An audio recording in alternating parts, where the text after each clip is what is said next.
Oui, bonjour.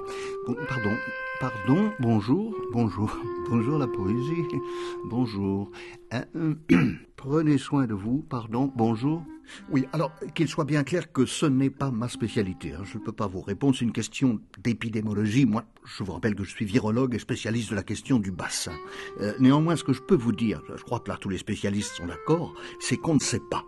Il est encore trop tôt, il faut être extrêmement réservé sur ce genre de réponse. On a pu par le passé commettre des erreurs irréparables. Je crois qu'il vaut mieux pour l'instant ne pas sortir des sous-bois et on ne le dira jamais assez, se protéger. Surtout ne pas aller au théâtre, ça c'est extrêmement dangereux, théâtre ou danse ou concert, colloque ou ce que vous voudrez, réunion publique ou à défaut de mentir, ce qui n'est pas toujours leur vocation, on pourrait vous donner des réponses qui vous font croire à autre chose et entrevoient une sortie possible.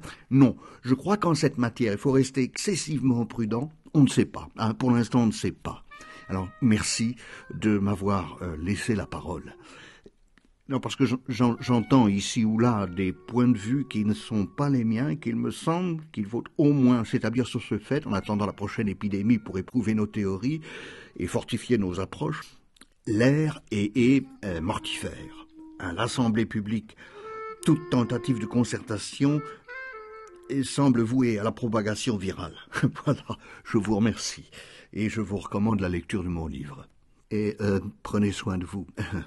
Il se peut que le poison du théâtre, jeté dans le corps social, le désagrège, comme dit saint Augustin, mais il le fait alors à la façon d'une peste, d'un fléau vengeur, d'une épidémie salvatrice dans laquelle les époques crédules ont voulu voir le doigt de Dieu, et qui n'est pas autre chose que l'application d'une loi de nature où tout geste est compensé par un geste et toute action par sa réaction. Le théâtre et son double d'Antonin Artaud, chapitre Le théâtre et la peste.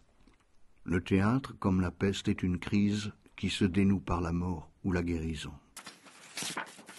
De tout ceci ressort la physionomie spirituelle d'un mal dont on ne peut préciser scientifiquement les lois et dont il serait idiot de vouloir déterminer l'origine géographique.